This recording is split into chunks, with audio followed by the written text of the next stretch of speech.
Hello and welcome to Alaska's Political Pipeline. I'm political reporter Will Courtney. And sitting down alongside me, former state senator Shelley Hughes. Welcome to the program, ma'am. Thank you, Will, and thank you for the opportunity to inform the voters about all the candidates. It's great you're doing this series. I think in our constitutional republic, it's very important for voters to understand and get a chance to learn about each candidate that will be on the ballot. So thank you. Absolutely. Well, thank you for sitting down with us. Let's talk a little bit today about your candidacy, running for governor, big seat, 17 others running for governor right now. Tell me about why you decided you want to run for governor. Well, I felt the chapter serving in the legislature, 4 years in the House, 8+ in the Senate, that chapter was closing. Sometimes you just get that sense, right, that you've done what you can do. And looking ahead and knowing that we didn't have an incumbent that could run again, looking at the work that needed to be done, and watching who was lining up. At the time, I think I was only the 5th or 6th to throw my hat in the ring. I had no idea it would grow to the number that it did, but it was actually a presentation that kind of tipped the edge. I was thinking about it. I'd had many people asking me for a number of years to even run for U.S. Senate, to run for governor, but never, just didn't have peace. You need that too, knowing it's the right time, the right thing to do. And this time it just came together. And when I heard a presentation about our population stabilizing, oh, well, that's good. But then I heard what's happening is we're losing young families, young working families, and retirees are staying here and retirees are moving here. And I'm thinking, that's an equation for going downhill over time. If we want a vibrant, strong state, we need our young people. And when I think back, when I came up as a teenager in the 70s, and my husband and we raised our family here. Back in the 70s, this was a place in the 80s where you could make something of your life and anything you wanted, basically, and really go upward. And now we have young families that can't afford to buy a home. There aren't the kind of job opportunities here that our state, our rich, abundant resource state, should have. And as somebody who's all about solutions, not talking, but actually getting them done, I felt like I should offer that skill set to Alaskans. And, I come from a very strong background of family that served in the military. My husband was a Vietnam combat medic. I have sons-in-law served in the Air Force. I have a grandson in the Space Force, and going back, grandfather in World War II. With that kind of mentality in our family and sense of service, I look at what they did. They step up, right, when they could lose their life. And I'm thinking the least I could do is step up and offer the skill set that I have that can help this state. And so here I am sitting before you. Yeah, absolutely. Tell me about the moment that you decided that you wanted to run for governor. It was something that was kind of, fostering along the way. And really, when I talk about the questions being asked in prior years, if it's not right, you kind of have an anxiety, and my mind would go straight to, how could I actually do this? A statewide campaign, you've got to be kidding. The funding you'd need to raise, this is nuts. This time, I had just a sense of peace that it was the right thing and things would come together. And as you know, my husband recently passed away, which makes this a little challenging. But I tell you, I am stronger today than I am because he's my inspiration. I would have never gotten into politics had it not been for Rock. He loved this nation like no other. And despite the fact that he saw horrible things in Vietnam, he saved lives, but he also had soldiers die in his arms. When he literally was spit on, when he came through the San Francisco airport, and that didn't deter him from loving this nation. And he got very engaged with politics and caring about government and who served and standing up for the right things. And because of my respect for him as a young wife, those were dinner table conversations. And I went along that same path, and it's the reason that then I stepped up to get involved. And it's kind of funny, back over 12 years ago when I was thinking about filing, and again, I knew it was the right time and I just had peace about it, but it was a year in advance before I needed to file. And all of a sudden, self-doubt, self-negative talk started filling my head. What on earth am I doing? I'm inadequate. I've never even served on a city council. Why would I do this? It was Rock who put his hands on my shoulders and looked in my eyes, and he said, Shelley, you've been created for this. You have the gifts, you have the strengths, you have the abilities, and Alaska needs you. And I never looked back after that. He definitely has been the wind beneath my wings, and even in his passing he is. And after I took 2 weeks off, my campaign team kept things going very well. But when I put my last family member on an airplane, I knew where I had to be. I had to be back on the campaign trail because that's where Rock would want me. He wanted me to do nothing more than run this race hard, run it well, and win to save the next generation from a mess. And I feel that I am equipped and I can help in that way. This isn't about me, Will. This is about what's doing best for the state. And I'm very solutions focused, and you can look at my website, alaskansforhughes.com. It has an action plan on there. None of the other candidates are speaking as comprehensively.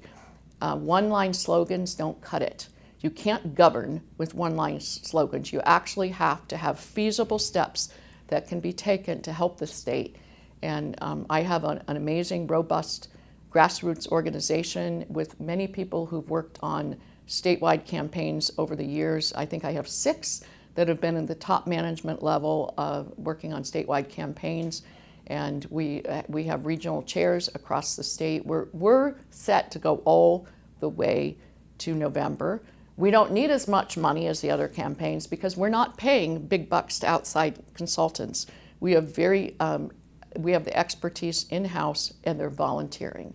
So I'm ultra blessed, and I have to say the feedback from our lieutenant governor pick has been tremendous. Retired General Blake Geddes. He's a man of character.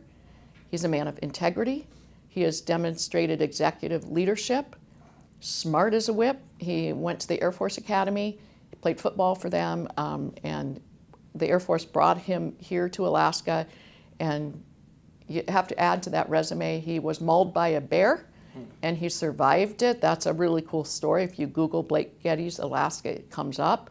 But the guy's been through some hard knocks, and he's strong. He's going to be great for the state. And one thing I hear out on the campaign trail, even though we usually think it's federal, and that has to do with how volatile our world is and the conflicts, the recent one that's still trying to be resolved, right? And we understand, and now the rest of the country does too, the Pentagon understands what a strategic location we are on the globe, our proximity to North Korea, to China, to Russia. We are in a place where we need to be ready. And I believe having a retired general in state leadership can come along and strengthen us along with our federal partners. I'm pleased Dan S. Sullivan is working to get a Navy presence in Alaska. I think that's important. But we need to beef up our National Guard, our State Defense Force for taking care of things at home. So I think General Geddes will be really great, and he's probably overqualified for the job. And hands down, of all the lieutenant governors, he's the best one to take the helm if something were to happen to the governor. Yeah. I just want to very quickly say, you mentioned Rock just very quickly. I want to extend our deepest condolences to you and your family as you go through that process, as well as it's certainly commendable to be running such a hard campaign after all that happened. Thank you, and I want people to know too, I definitely am having very tender, hard moments, especially when I'm home at night, early in the morning. But I have such a strength when I'm out there. I think it's the inspiration that he gave me. And so I've been really strong on the campaign trail, but I am not stuffing it, and I am going through the grieving process. And it is unusual. They always warn you when you have one big thing in your life, don't do another big thing. Like if someone dies, don't sell your house the same year, wait. But I am doing 2 big things at once, and I do have the wherewithal and the strength to do it. And I think we have a team that can take us all the way to the end. I think we may be a bit of a dark horse. Do you know what a dark horse is? Why don't you explain? It's kind of funny because it's a generational thing. my younger children didn't know what it was, but it's that horse that nobody bets on, that's no one thinks is going to win the race. They're kind of in the back of the pack maybe, and then they just lunge forward and end up winning. And we're moving steadily forward, and it's going very, very well. One of the things that maybe happens, I've never heard of it, because typically primary election voters, once they get behind a candidate, they stay very loyal to that candidate and they don't move. Then they'll defend that candidate. If information that's not so great comes out, they'll defend them to a T. But what we've heard in the last 10 days, we got reports from Fairbanks that some people that were supporting different Republican candidates have moved now over to our ticket. We got the same news down in Kenai. There were some supporters of a candidate actually wearing buttons for that candidate who, after listening to General Blake Geddes, ended up taking off those buttons, putting on our buttons, and walking away with our yard signs. So I think that's a pretty good sign. I had an excellent trip to Dutch Harbor on Alaska, got some really great support out there. And that's unique about me too. I've lived in, I think, 6 or 7 communities, virtually in every region of the state, including off the road system in Southeast, Western, up in the Arctic, as well as Fairbanks, Seward, and Palmer. And I think that statewide perspective, we've never had that in a governor. And in fact, I was unique serving in the House and the Senate. And sometimes I felt like I was going to bat as much with the rural legislators, and sometimes even more, just because I had seen it more, not just in their region, but in other regions. And put the map of Alaska across the United States. How many states are encompassed in the map of Alaska? We have regions that are very, very different. Their challenges are unique, and so are the contributions that they can bring to Alaska. And we hear the phrase, we have to unleash. Unleash is a word you hear. But if you don't have an action plan to make that happen, you can talk about unleashing all you want. How many decades have we been talking about we need low-cost energy? Well, I am here to tell you that I'm going to go full-on focus to actually achieve low-cost energy, to actually achieve it through a portfolio. It's not just natural gas. We want that. Natural gas makes sense. But we have tremendous geothermal in the state. We have volcanoes that we need to work on. That would be geothermal on steroids. We need to look at the small modular reactors. Those make a lot of sense. They're portable. And we should not fear the new clean coal technology. It's 90% less emissions than what it used to be. And we have a clean quality of coal up here. In fact, close to half what the nation has in general. So I think all those things, and the one I forgot, which is probably the smartest, is hydro. Day one, I will take the Susitna-Watana Dam off the shelf, and we will work to get the FERC license, because there is a deadline where we have to get shovels in the ground in order to be part of a federal funding having to do with hydro. So that will be a priority. But smaller hydro makes tremendous sense. We have 3 million lakes in this state, 12,000 rivers. We are blessed with an opulent supply of water, and we need to take advantage of that. So that's how you achieve cheap energy, and that's how you diversify the economy. And I have more questions about that. I want to quickly go back to your background just very quickly. Okay. You are one of several candidates who has an experience in the legislature. Obviously, the role of the governor is to really, if you want to get your agenda passed, there does need to be some cooperation within the legislature. As your experience as a former state senator, one of the few in this very wide race who has legislative experience, why don't you tell me a little bit about how you see the role between the governor and the legislature? Yeah, separate branches, definitely. Of course, the governor is execute the law and has agencies to manage. And, I have that kind of management background, 30 years in the private sector. I kind of find it funny when some candidates are bashing those who have experience in the legislature. And my question to them is, look at many, Ronald Reagan, Wally Hickel, Trump, look at people who had experience. Maybe they go in without experience, their second term, they get a whole lot more done. So experience does matter. And in my case, it's unique because I served in both the minority and the majority, and I have figured out how to navigate what can be a very tricky legislature and have gotten major items across the finish line. And that is a big part of the role. It's not all of it, executing the law and managing the agencies and holding the line as far as that goes, and being accountable and transparent to the public, very important. But like you said, in order to get things done, hitting a brick wall is not going to work. And I've actually had the advantage of watching different governors try things and hit a brick wall. And what I see sometimes is they try it again, hit the brick wall again, try a third time, hit the brick wall, and then maybe give up after that. The way I'm wired, the way my brain works, I'm looking at, you hit the brick wall, you step back and you re-strategize and you go a different route. And navigating that, that's something is one of my gifts, one of my skill sets. I don't have a magic wand. I cannot command or mandate to every legislator, you got to vote my way or the highway. It doesn't work that way. But I have good relationships. And I know legislators are well-intended, trying to do the right thing. And I'm all about consensus building. I actually love challenges when there's disagreements. How can we find a path forward despite the disagreements in a way that doesn't walk away from the values that are important to keeping our economy strong and keeping our families and communities strong? So I'm not going to give up the farm to build consensus. That's not what building consensus is about. It's finding something that works and sticking to your values. So I've done it. I've proven it. And here's another thing. As far as that goes, I've had 6 elections. 6 elections. Why have I been reelected? It's because my constituents in my Senate district saw that I was able to actually get things done, that I was able to work from whether I was majority, minority, that I knew how to work across the aisle. They saw that. And they also knew that what I said when I campaigned, I stuck to.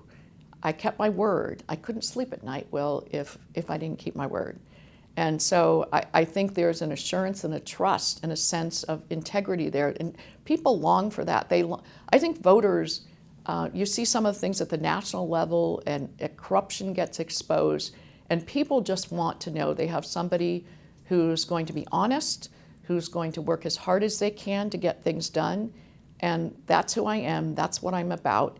And I've been successful doing so. I think that experience is very valuable. There are some other nice people that are running, that are saying good things, but we don't know if they would be effective. Some have actually shown they've had difficulty working with the legislative body, and some are coming in antagonistic and combative about it already, and I would think that is setting up a very difficult way to move forward. Yeah. You got to hold the line. Sure. You got to fight. You have to understand that the veto pen is powerful, but you have to use it when the leverage is right. And sometimes the leverage isn't there. Sometimes it is. So I'm a fighter, but I'm also someone that knows when it's time to sit down and work it out. Yeah, let's talk about policy issues now. We've found several different top issues for Alaskans this election cycle. I want to make sure we get to ask you all these different questions when it comes to, what is ultimately going to have Alaskans decide their vote. Right. One of the biggest ones is affordability, the cost of living, and the economy at large. Obviously, Alaska is in a little bit of a fiscal cliff, more or less, when it comes to what fuels our revenue. I know you're no stranger to Alaska's economic challenges and the uncertainty of its future, too. Tell me a little bit about what the economic outlook that you are expecting to see when you get into this position, and how you make sure that Alaskans really aren't feeling the cost of an unsteady economy right now. That goes back to why I decided to run, had to do with the young people and the lack of affordability. So that does underpin, we have an affordability crisis here. And so one of the reasons why I focus first on a portfolio of energy, because that is a key to expanding the types and number of industries in the state. For instance, heavy power user mining. Mining needs lots of power. So you bring the costs down, there's going to be more mining. Mining, those are 6-figure jobs. They're good, solid jobs. You can expand beyond that to value-added processing. We've had a take and scrape mentality in this state. We don't do the value-added processing. You get cheap energy, you do that. So now we have more industry, different types. We've been solely reliant pretty much on oil and gas, and yet we're wanting to get more and more revenue from them. And people have to understand there is a point where, in fact, I saw a presentation last fall where we're really, of all the states in the nation, our tax structure is already at the top. And if we go up more, we're going to lose companies. It's happened before. So instead of doing that, going after the one main industry we've had, excuse me, we need more industries. And when you diversify the economy, that is a strong economy. Diversified economy is additional industries. And when you diversify the economy, you get diversified revenue streams. And so that is part of the solution on the revenue side. And on the spending side, we have I think it's very bipartisan. It's called a Sunset Audit Commission. And it's not coming in with a big axe and just chopping, the executive branch just cutting everything and then the legislator reinstating it. A Sunset Audit Commission is very thoughtful, deliberate, thorough process where you have private sector people that know how to run a lean, mean machine that become our commissioners. They have auditors that are going through agencies down through the weeds and looking for how could we be more efficient, how could we better serve the public, what can we do to have a more accountable and transparent agencies. It's been done in other places. Texas has saved hundreds of millions of dollars over time. The beauty of it, it's not just, do it and we're going to change this, but it actually goes through a bill process. So it goes into law, which helps hold it over time. And it's a year annual process. And part of it would also to be able to put an inspector general, we don't have one, for that purpose, where those that are in state employees who had good ideas could actually feed those up to the inspector general if they see something that's not right, that without fear of reprimand from within their department, they could go to the inspector general. And we're looking at putting that under the governor's office in a way, but it is not owned by the governor, because the way it would work, it would be an independent, objective entity, just like some of the other entities that we have in our state, that you have to plug. They can't just float out in space under the Constitution. You have to plug them in somewhere. So we're looking at plugging in under the governor's office, but the governor's office would not control it. It would be as much for the legislature's benefit as the governor's benefit. So that is a concept I think will really help on the spending side. So you got to address both sides. Yeah. Let me ask you, pivoting a little bit, and we'll go back into energy and resource development in just a moment, but public safety, also a very key concern. I'm thinking about here in Anchorage, but also lots of different public safety concerns around this entire state. So tell me a little bit about how you plan to address a lot of these very different concerns. Right. One of the things that grieves my heart, as it does many, is the missing and murdered Indigenous women. And we need to have enough law enforcement, enough prosecutors. I had a law enforcement officer tell me yesterday about a case, and it's very frustrating when you work hard to get someone who is dangerous to the public off the street, and then the cases don't move through and aren't handled because we don't have the prosecutors. Very important to get our fiscal house in order and prioritize those kind of things. And when I look at the field of candidates, like we were talking earlier, you want to have a governor that will be effective working on these things, including getting our fiscal house in order. You have to someone who has the relationships and can get those things done so that we can ensure we can prioritize things like law enforcement. The alarming and disturbing rate of child sexual abuse, that's something we are going to target. I know that there are now young women who grew up under that cloud and it was kind of kicked under the rug, and some of them are speaking out now. I think that's going to help with that situation. But again, we have to have the prosecutors and the law enforcement in order to move these cases and get people off the street and say, This is not okay. This is not okay.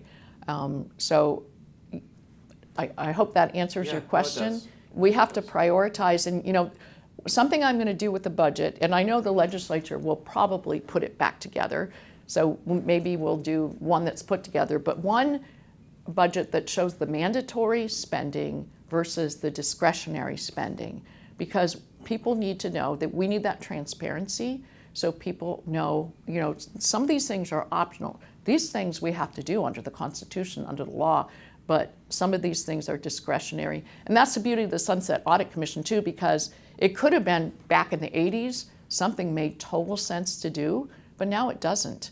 And with the technology and the ability to use artificial intelligence responsibly, with human oversight, of course, with a way to appeal something if it's going to impact a person's life, we can have more efficient agency, and we need to step into that. When I hear about some of the processes that are happening in agencies, very old school, it's not keeping up with the private sector. And it's burdensome for those state employees as well. So they need the technology and the tools so that they can do their jobs efficiently. Yeah, and I want to make sure we have time for just a few more questions. I think you were pretty clear on your plan for energy and resource development. You mentioned it kind of at the front. Yeah. Making sure to diversify the economy. That's something I've heard from other candidates as well. What other industries do you think could really flourish here in Alaska? Well, I think data centers are definitely an opportunity. You need cold and you need water. We have plenty of both, so we just need the cheap energy. But I want to mention another thing as far as diversifying the economy besides the other types of industries. I would say that getting land, state lands and federal lands into private ownership is key. It's fundamental to our American society, the ability for someone to own land. And it helps with, a family become more prosperous, right? Only 1% of Alaska is owned by individual. And we got the shaft at statehood. All the states were supposed to enter the union under equal footing, but we did not. We got the shaft.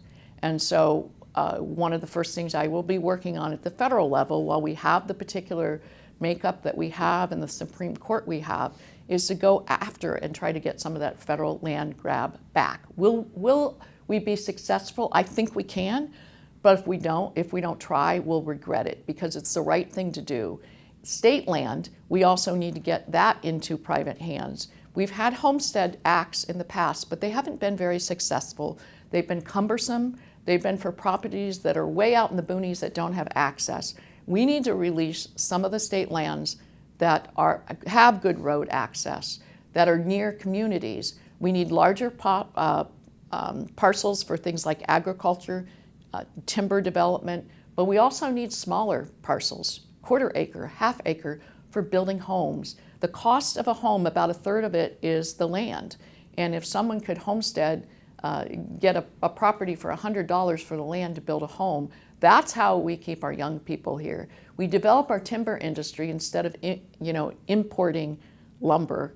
That's going to reduce the size, the cost of a home. And the value-added processing that we were talking about early, the beauty of that, and I think people understand that, but we can stir dollars around in our state.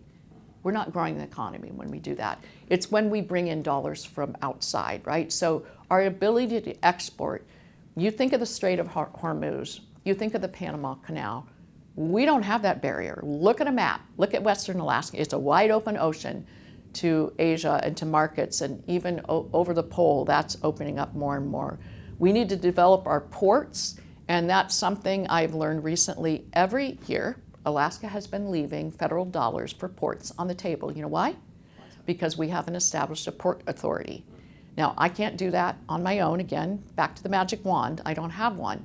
But it is common sense for us to establish a port authority so that those dollars can come here. We need to develop the Port of Nome. We need one down farther down on the southern part of the western coast.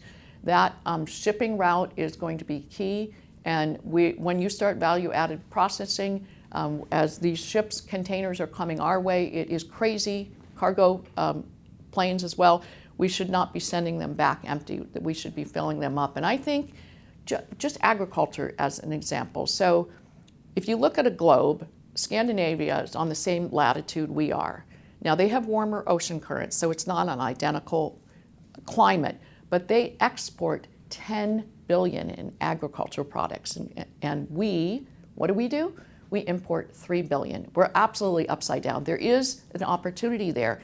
And our agricultural products grown in our pristine environment with virgin soils, they'd be in such demand, just like our fish have been in demand. You know, people want wild Alaskan salmon, right?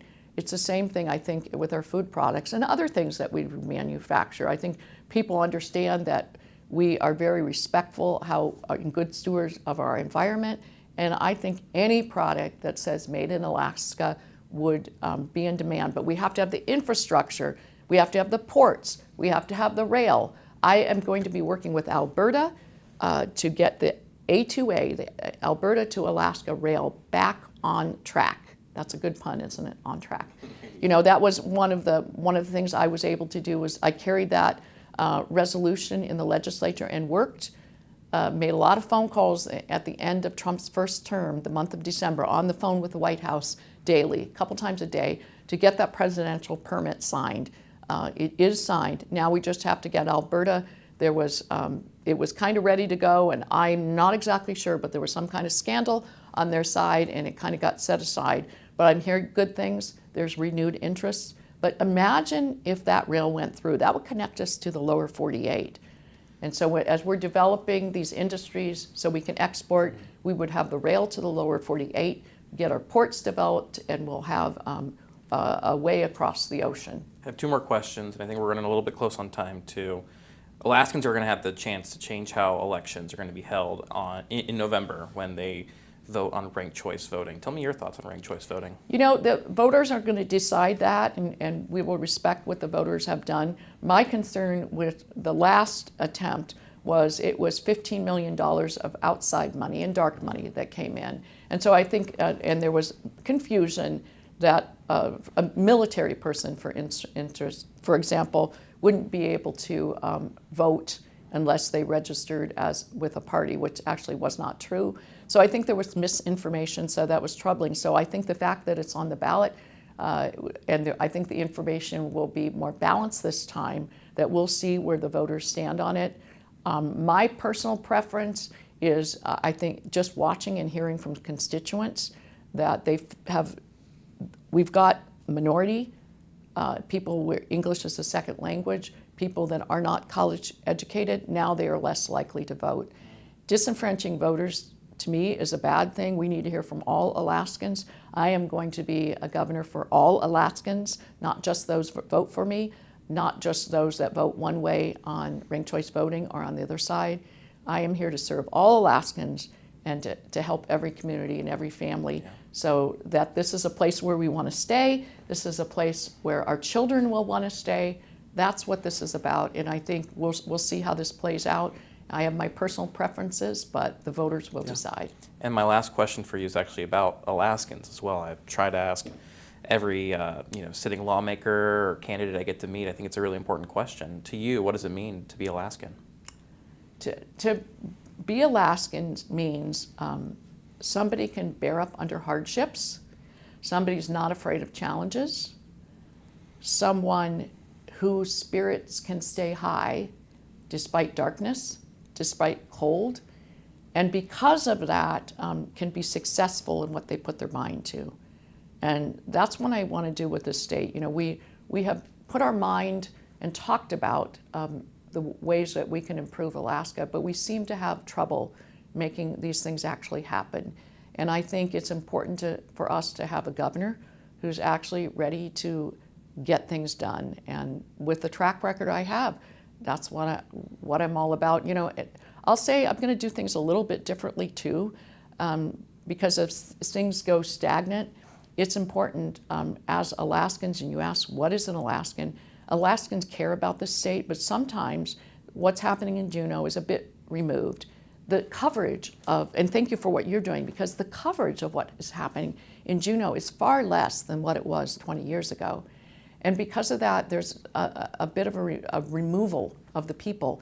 And so as governor, I'm going to bring Alaskans back into the fold, use the bully pulpit, the social media, communicate with Alaskans so they really know what's going on, because sometimes common sense things get stifled and don't happen in Juneau, and the public doesn't know it. And if I'm able to let the public know about a common sense proposal, their pressure can make things happen in Juneau. And I can prove it. When SB 91, it turned out that shoplifting increased, car thefts increased, home break-ins increased, and it was the public pressure that we were able to get that repeal through. So the public being engaged to me is really important, and I know ultimately that as Alaskans, who we are, we face challenges and we speak up. We're not shy about it, right? And I think using the bully pulpit, using social media on a daily basis for Alaskans to know what's going on, what's common sense, I think it will help the state overall. Former State Senator Shelley Hughes, thank you for your time today, ma'am. Thank you. Thank you.